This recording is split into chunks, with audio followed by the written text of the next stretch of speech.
Bismillahirrahmanirrahim. Assalamualaikum warahmatullahi wabarakatuh.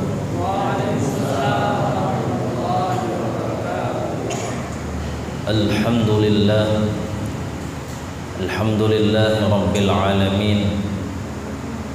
Wassalatu wassalamu ala sayyidina rasulillahi ajma'in wa ala alihi wa ashabihi wa dhurriyyatihi wa man tabi'ahum bi ihsanin ila yaumiddin, amma ba'du.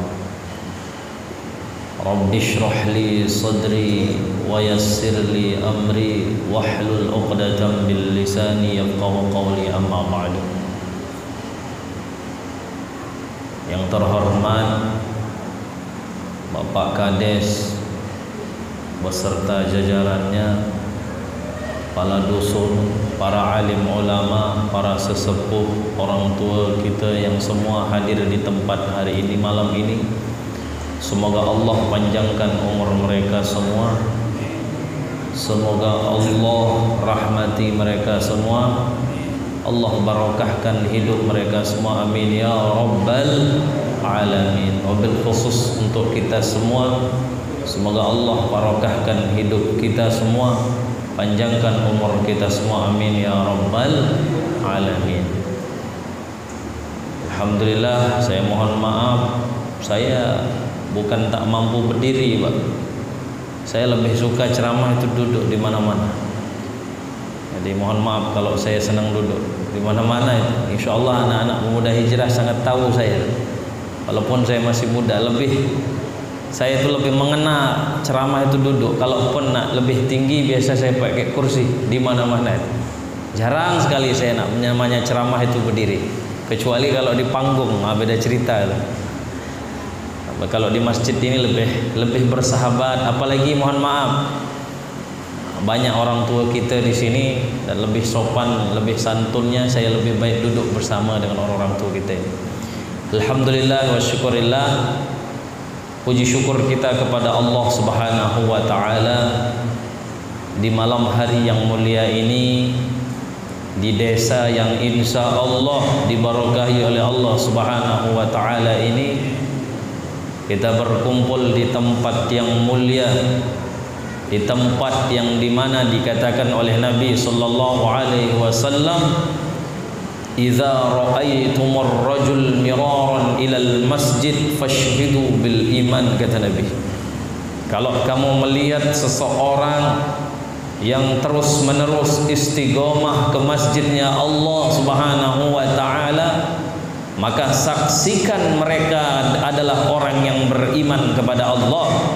Dia adalah orang yang beriman kepada Allah. Kalau dia laki-laki, ibu-ibu sekalian, dialah sosok yang terbaik. Kalau anda punya anak perempuan, merekalah yang terbaik menjadi pendamping hidup daripada anak-anak perempuan anda. Karena Nabi katakan, kalau mau lihat laki-laki baik, gampang. Jangan tengok di pantai, jangan tengok di laut, jangan kamu tengok di Facebook. Tapi kata Nabi, orang yang terus-menerus ke masjid. Catatannya miraron. Miraron itu yang terus-menerus, bukan pas kenduri saja dia muncul di masjid. Tapi laki-laki sejati adalah orang yang laki-laki yang istiqomah ke masjidnya Allah. Wabil khusus mohon maaf, kalau mau cari laki-laki yang terbaik, carilah di subuh hari. Karena disitulah orang yang beriman. Karena apa? Orang munafik bisa ngikut solat maghrib, bisa ikut solat isya, bahkan mohon maaf, diam-diam orang munafik pura-pura dengan keislaman mereka di zaman Nabi bisa ngikut puasa, bisa ikut pengajian, bisa. Tapi kata Nabi sallallahu alaihi wasallam, sekat kita dengan orang munafik itu adalah solat subuh, Pak. Solat subuh sangat-sangat sulit orang munafik untuk ikut dengan kita orang-orang Islam. Maka sekali lagi, kalau mau mencari orang terbaik, laki-laki terbaik, ibu-ibu sekalian, bapak-bapak sekalian, bagi anda yang punya anak-anak perempuan, carilah pasangan hidup anak-anak anda yang istiqomah ke masjid, wabil khusus solat subuhnya berjamaah di masjid. Tuh, ini nyari jodoh di Facebook. Pas menikah baru tahu, baru dia menyesal. Paham? Maka alhamdulillah duduknya kita di maghrib kali ini di waktu yang dibarokahi oleh Allah Subhanahu wa taala, yang dikatakan oleh para ulama, kalau mau matinya dalam keadaan istiqomah, matinya dalam keadaan husnul khotimah, kata ulama, maka hidupkanlah antara waktu maghrib dan isya. Maka mohon maaf, di waktu maghrib dan isya ini menurut para ulama makruh hukumnya untuk tidur. Nih yang nelayan, mohon maaf, di sini kan banyak nelayan, sengantuk-ngantuknya nelayan, mohon maaf, kalau maghrib tolong jangan tidur karena penyakit banyak dan dimakruhkan. Kalau mau tidur jeda sedikit saja habis isya. Tapi waktu habis isya pula pergi melaut, alhamdulillah. Intinya kalau waktu maghrib tidak dianjurkan kita bergentayangan kemana-mana, pergi berkeluyuran kemana-mana di waktu maghrib. Maka amalan betul orang tua kita dulu ada istilahnya maghrib mengaji. Kenapa? Mengamalkan sunnah daripada Rasul sallallahu alaihi wasallam, anjuran daripada para ulama, menghidupkan antara waktu maghrib dan isya. Dan kalau mau meninggal dalam keadaan husnul khotimah, maka hidupkanlah antara waktu maghrib dan isya. Mohon maaf, meninggal dalam keadaan istiqomah ini tidak semudah yang kita bayangkan, bapak-bapak sekalian. Kata ulama, apa yang dikatakan di dalam satu hadis bahwa malakal maut bilang, heran saya kok ada orang mati dalam keadaan Islam. Kenapa begitu sedikitnya orang mati dalam keadaan Islam, yang dimana ujian terberat kita kelak, bapak-bapak sekalian, ibu-ibu sekalian, ketika kita menghadapi sakaratul maut kita, pasukan terbaik daripada iblis akan menyerang kita, mengambil iman kita, merampas iman kita dengan segala cara. Maka salah satu cara mendekati Allah Subhanahu wa taala, menjaga iman kita di saat sakaratul maut nanti, manfaatkanlah dengan zikir dan baca Al-Quran, duduk di masjid seperti ini. Di mana? Di waktu maghrib dan isya. Maka alhamdulillah di waktu, di tempat yang mulia yaitu masjidnya Allah, di waktu yang mulia yaitu antara maghrib dan isya, dalam rangka yang mulia tadi kita sudahlah solat berjamaah, kemudian kita lanjut dengan tulabul ilm, duduk di majlis ta'lim seperti ini. Kata Nabi sallallahu alaihi wasallam, man intaqala liyata'allama ilman ghufira lahu qabla an yakhtu. Siapa yang berpindah, berhijrah untuk duduk di majlis ta'lim, maka Allah akan ampuni dosanya sebelum dia melangkah dari tempatnya.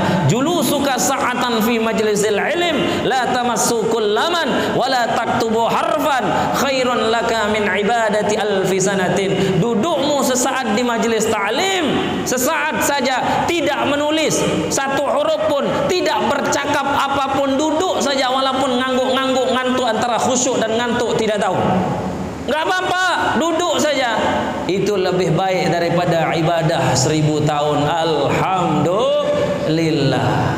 Maka dua-dua sudah tempat kita berpahala. Jangankan ngaji, duduk aja di majlis, duduk saja di masjid itu udah dapat pahala. Alhamdulillah. Maka kita duduk pada malam hari ini sekali lagi di tempat yang mulia, di waktu yang dimuliakan oleh Allah, dalam rangka yang mulia, yaitu dengan tujuan kita di majlis ta'limnya Allah Subhanahu wa taala. Ibu-ibu bapak sekalian dirahmati Allah Subhanahu wa taala,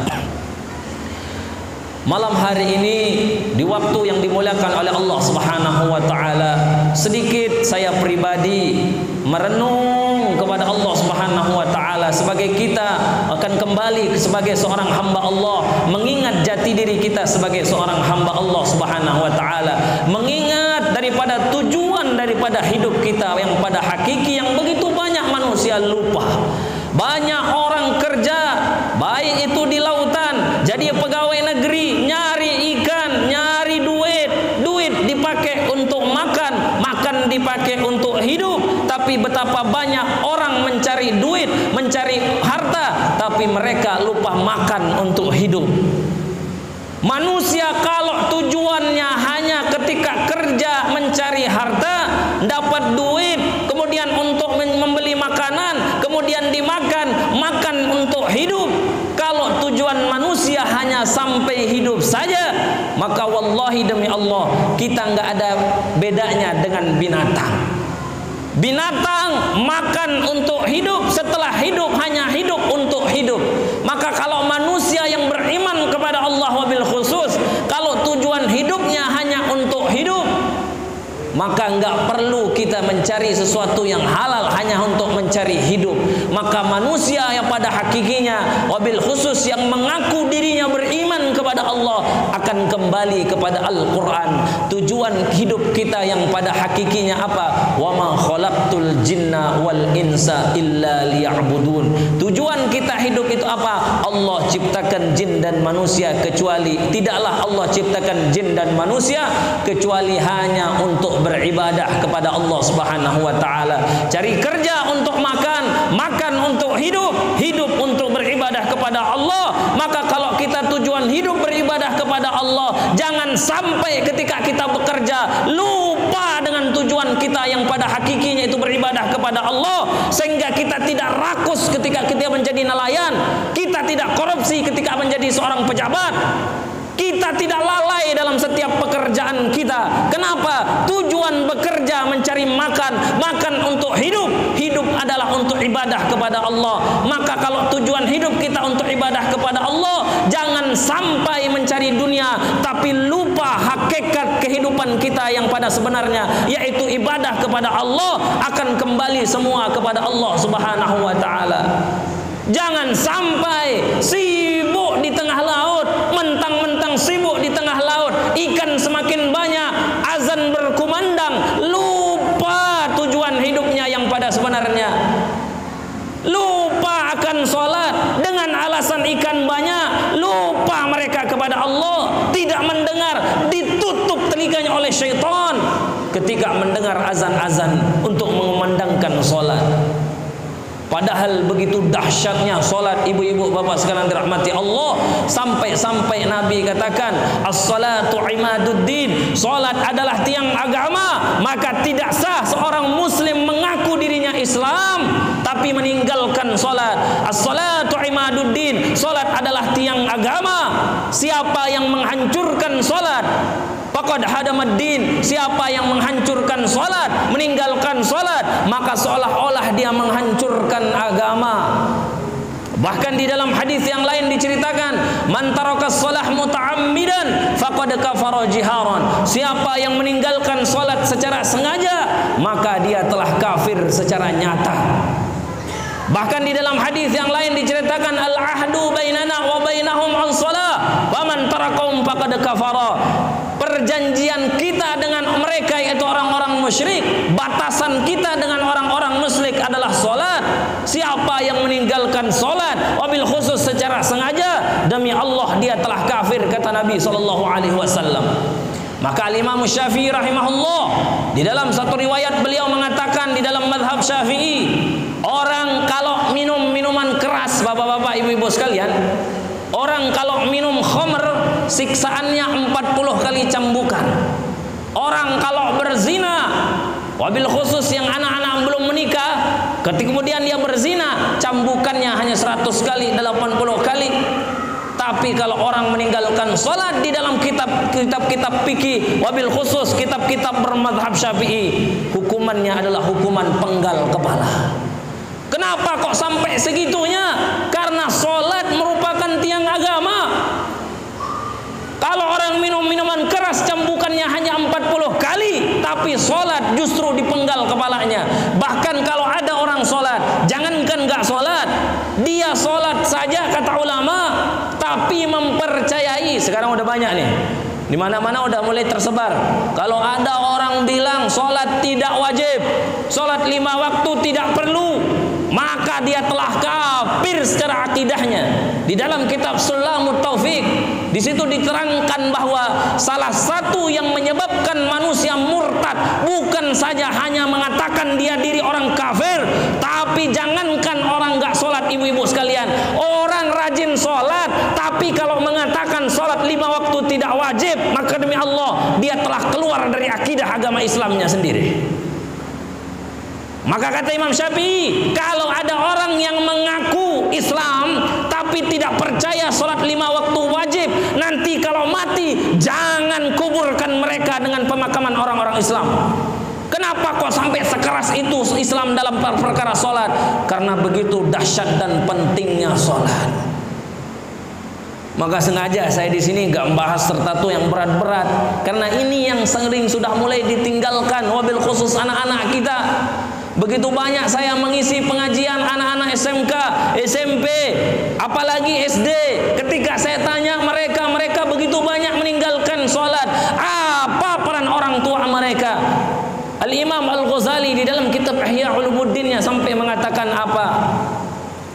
Ada orang tua nanti di akhirat, bapak-bapak, ibu-ibu sekalian, udah nyentuh tuh. Orang tuanya rajin sholat, rajin ke masjid, rajin ibadah kepada Allah. Tapi ketika itu dia rajin ibadah kepada Allah, sudah melewati titian Siratul Mustaqim, udah menyentuh daripada pintu surganya Allah, tiba-tiba datang panggilan dari belakang, ya Rabb, khudli haqqana bihadzal zalim. Berikan haknya aku kepada si zalim ini dari si zalim ini. Orang tua ini nengok dari belakang, siapa yang bilang saya zalim?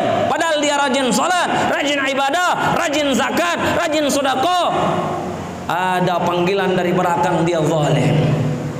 Ternyata yang dia tengok siapa? Anaknya sendiri. Maka ketika dia tengok anaknya sendiri, orang tua ini berkata, anakku, harta sudah aku beri, rumah sudah aku beri. Bahkan ketika bapak meninggal, engkau yang mengambil seluruh harta bapak. Tapi kenapa engkau bilang bapak zalim? Padahal bapaknya rajin sholat. Maka kata si anak ini, ya Rabb, betul, wahai bapakku, engkau berikan aku harta, engkau berikan aku mobil, tanah berhektar-hektar engkau beli, kebun durian kau kasih, enggak tanggung-tanggung, kapal kalau saya udah meninggal bapak saya kasih amente.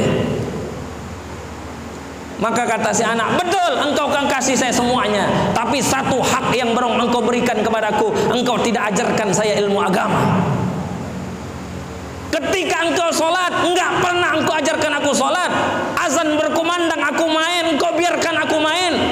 Akhirnya si anak ini nuntut, wahai Allah, aku tuntut kepada bapakku, harus dia ikut ke neraka Allah. Akhirnya bapaknya udah nyentuh neraka, udah nyentuh surga, balik dia ngikut anaknya ke nerakanya Allah Subhanahu wa taala. Suatu ketika ada seorang anak ngadu kepada Sayyidina Umar. Ada seorang bapak ngadu sama Sayyidina Umar, ibu-ibu sekalian. Apa kata si bapak ini sama Sayyidina Umar? Wahai Amirul Mukminin, anak saya durhaka, sering lawan kepada orang tua. Maka kata Sayyidina Umar ibn al-Khattab, mana anakmu, panggil. Ketika anak ini dipanggil, demi Allah, wahai si Abuda, bagaimana dengan bapakmu? Apakah kamu diberikan ibu yang terbaik oleh bapakmu? Ibu saya nggak pernah sholat.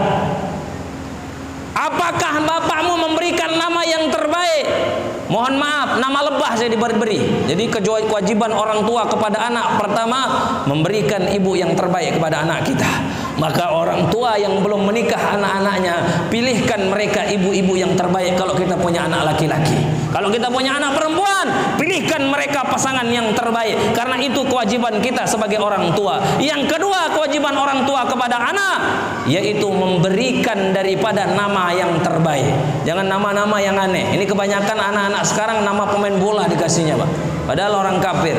Yang ketiga, kata Amirul Mukminin Sayyidina Umar ibn al-Khattab, pernahkah engkau diajarkan daripada Al-Quran? Demi Allah, wahai Amirul Mukminin, yang ketiga pun saya tidak diajarkan Al-Quran oleh bapakku sendiri. Maka kata Sayyidina Umar, marah beliau kepada si bapak ini, engkau mengatakan anakmu durhaka, pada hakikatnya engkau juga durhaka kepada anakmu sendiri. Akhirnya orang ini diusir oleh Sayyidina Umar ibn al-Khattab. Oleh karena itu, bapak-bapak, ibu sekalian dirahmati Allah, jangan kita terlena dengan ibadah kita, tapi lupa keadaan anak kita di rumah. Tak pernah kita kontrol ibadah anak-anak kita. Jangan sampai kita menikmati sudah mau masuk surga, sebab anak-anak kita tidak sholat, Allah siksa dan masukkan kita ke nerakanya Allah.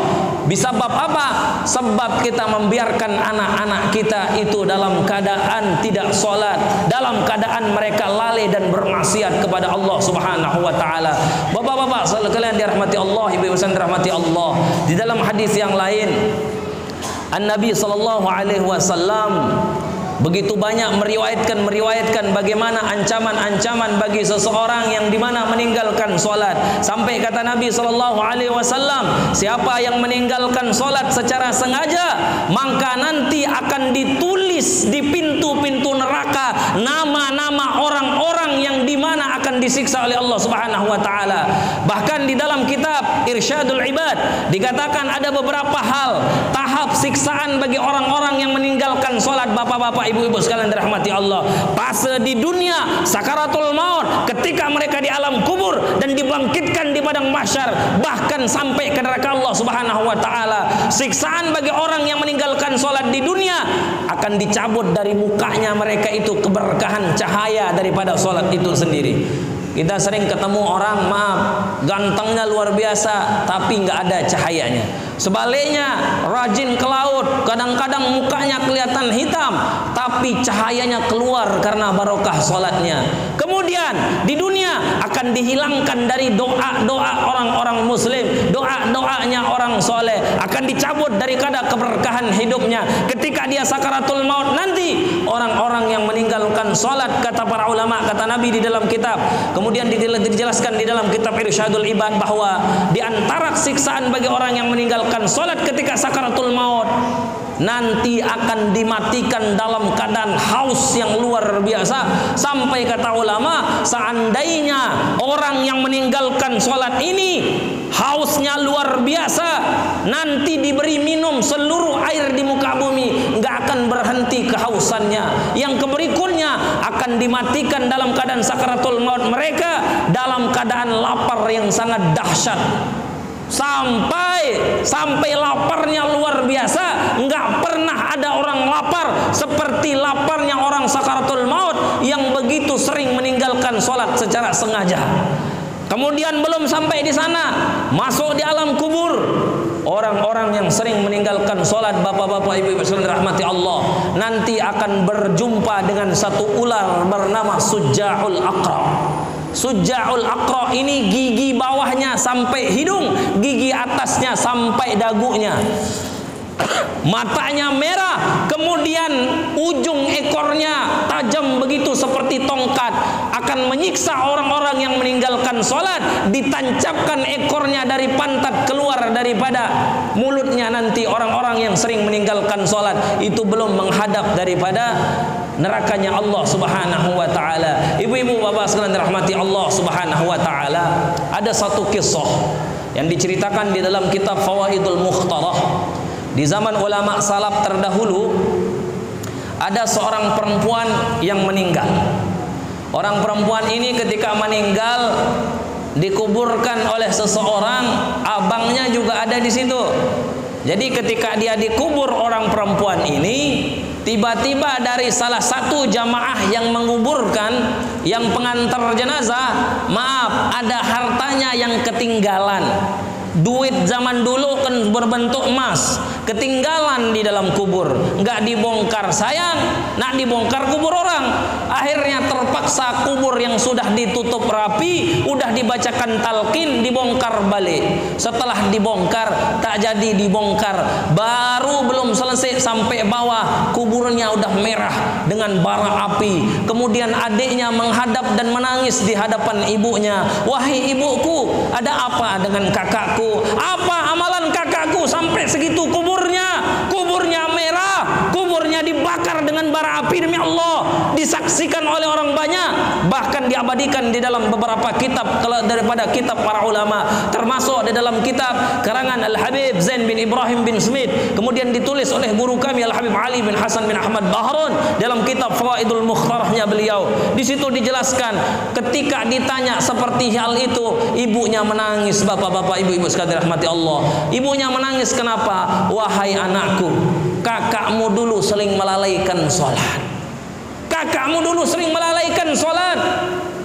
Padahal di dalam Al-Quran sering kita baca, bapak-bapak sekalian, fawailul lil musallin, celaka bagi orang-orang yang sholat, neraka wail bagi orang-orang yang sholat. Siapa? Orang-orang yang lalai dalam sholatnya. Ini sholat asar baru balik dari lautan. Belum mandi. Mandilah dulu. Belum ini ngopi sebentar, ngerokok sebentar. Sholat asar sampai waktu azan maghrib berkumandang baru dia sholat. Ini namanya orang melalaikan sholat. Orang-orang yang melalaikan sholat seperti itu sholat, tapi sering lalai sampai akhir waktu sholat baru dia sholat. Sholat asar udah habis baru dia sholat asar. Ini namanya orang lalai. Tempatnya di mana? Neraka wail. Neraka wail yang begitu dahsyat, yang dimana kalau ada batu, kalau ada makhluk yang dicempungkan di situ ikut jadi bara api saking panasnya. Ini orang lalai, apalagi yang meninggalkan sholat. Bahkan kata Imam Syafi'i sekali lagi, kalau ada orang yang mengatakan sholat tidak wajib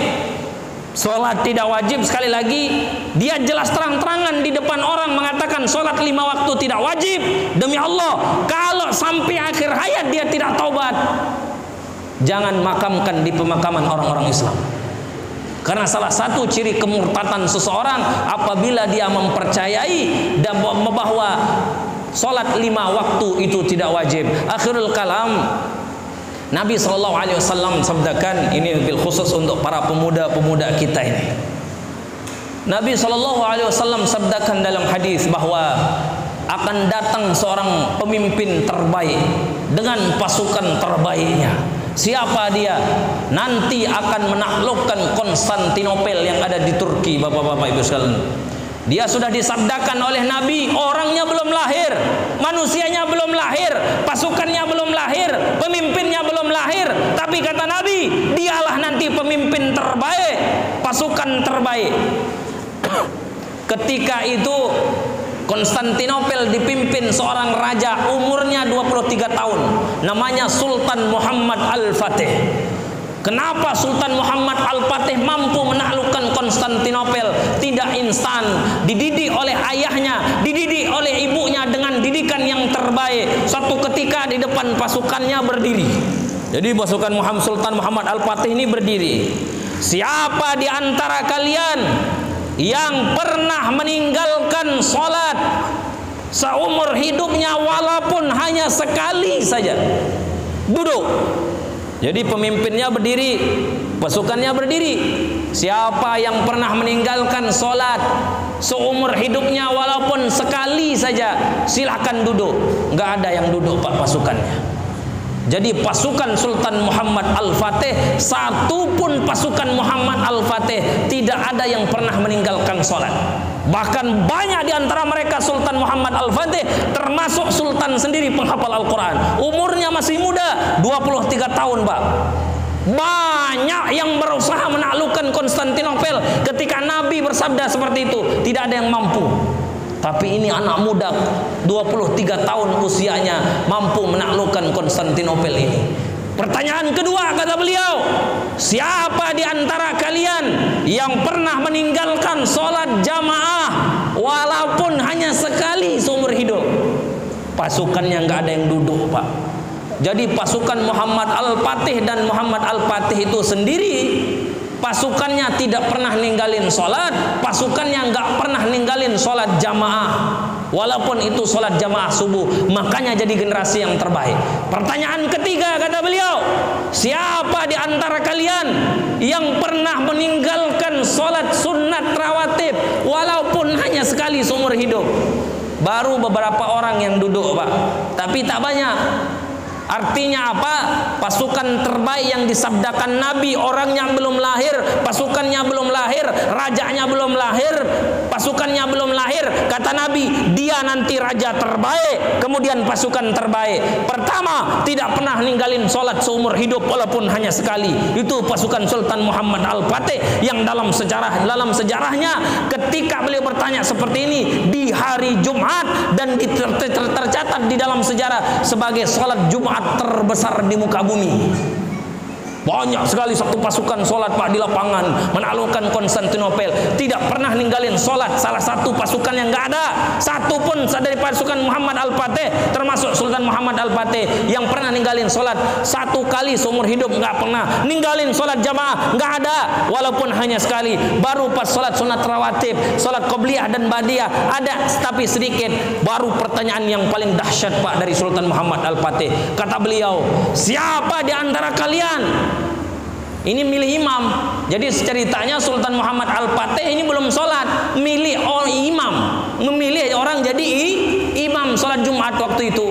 Kata beliau pertanyaan yang terakhir, siapa di antara kalian walaupun hanya sekali seumur hidup pernah meninggalkan sholat tahajud, walaupun hanya sekali seumur hidup? Duduk semua Pak. Ternyata pasukan Sultan Muhammad Al-Fatih rajin sholat tahajud, tapi sekali mungkin seumur hidup mereka pernah ninggalin.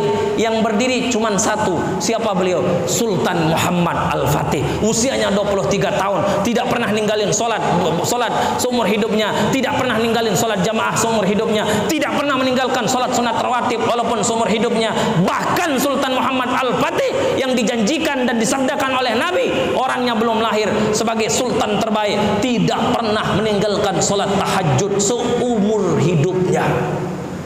Menjadi pertanyaan kita sekarang dari diri kita nih, udah berapa kali kita ninggalin sholat subuh? Karena kata orang-orang Yahudi, demi Allah, saya tidak takut dengan jumlah banyaknya orang Islam. Dengan banyaknya orang Islam saya tidak takut, dan terbukti sekarang Pak, orang Yahudi ngobok-ngobok kita. Ini Aqua nih, tengok nih Aqua nih. Ini Danon Pak, Aqua Danon. Ujung-ujung Danon siapa yang punya? Amerika. Masuk kita beli, masuk ke Amerika, Amerika nyumbang ke Yahudi. Ini Yahudi yang punya. Bukan saya mau nuduh-nuduh, silahkan kali itu. Kita udah diobok-obok, buka Facebook Yahudi. Kata orang Yahudi, aku tidak takut dengan jumlahnya orang Islam, dan terbukti kita diobok-obok sekarang. Yang saya takuti dengan jumlahnya umat Islam yang sholat berjamaah subuh. Saya paling takut nanti ketika umat Islam sholat subuh dengan sholat Jumat sama banyaknya, gentar musuh-musuh Allah. Tapi nyatanya ini berapa orang Pak kalau sholat subuh? Mudah-mudahan 2 sop 3 sop sampai Pak ya. Amin ya rabbal alamin. Jadi Pak Kades, mohon maaf, kalau mau desanya maju gampang, sholat subuh makmurkan, insya Allah desa maju. Tapi kalau sholat subuh jangankan 2-3 sop, tapi kalau cuma 5 orang jangan harap Islam akan maju. Karena kata orang Yahudi, aku tidak takut dengan jumlahnya orang Islam, tapi yang saya paling gentar, kata orang Yahudi, ketika sholat subuhnya orang Islam sama banyaknya dengan jumlah sholat Jumatnya orang Islam. Allahu Akbar. Jadi PR kita masing-masing. Ini pemuda hijrah nih, saya tanya, kalau saya tanya mungkin duduk semua. Siapa yang pernah ninggalin sholat walaupun sekali seumur hidup? Insya Allah nggak ada yang berdiri satupun. Apalagi sholat jamaah, apalagi tahajud. Allahu Akbar. Mungkin sebulan sekali pun jarang. Tapi intinya ini ngajarkan pribadi saya dan kita semua. Ayo kita bangkitkan Islam kita. Nggak usah mulu-mulu. Maka ketika anak-anak ini nanya apa judulnya, nggak usah berat-berat. Saya bahas sholat aja, karena inti percuma bahas puasa zakat, tapi kalau sholat anak-anak ini tidak baik, hancur kita punya agama. Maka perhatikan ibu-ibu sekalian, jangan sampai ibu-ibu enak di masjid, pegang tasbih la ilaha illallah, anak di rumah nggak diajak ke masjid. Maka saya pernah survei Pak di Lingga wabil khusus, nggak usah bahas Indonesia deh, terlalu luas. Sekarang mohon maaf, penduduk zaman sekarang Lingga wabil khusus lebih banyak anak muda, anak kecil, atau orang tua? Lebih banyak anak muda atau orang tua kira-kira? Anak sekolah, satu sekolah aja di SMK Pak udah 300-an, SMA itu hampir 400-500-an. Lebih banyak anak muda. Yang jadi pertanyaan saya, kalau lebih banyak anak muda, sekarang kita tanya kepada diri kita masing-masing, bagaimana keadaan masjid kita? Lebih banyak anak muda atau orang tua? Kalau orang tua yang lebih banyak, apa jadinya kita punya generasi masa depan? Hancur Islam di masa depan di Kabupaten Lingga kita.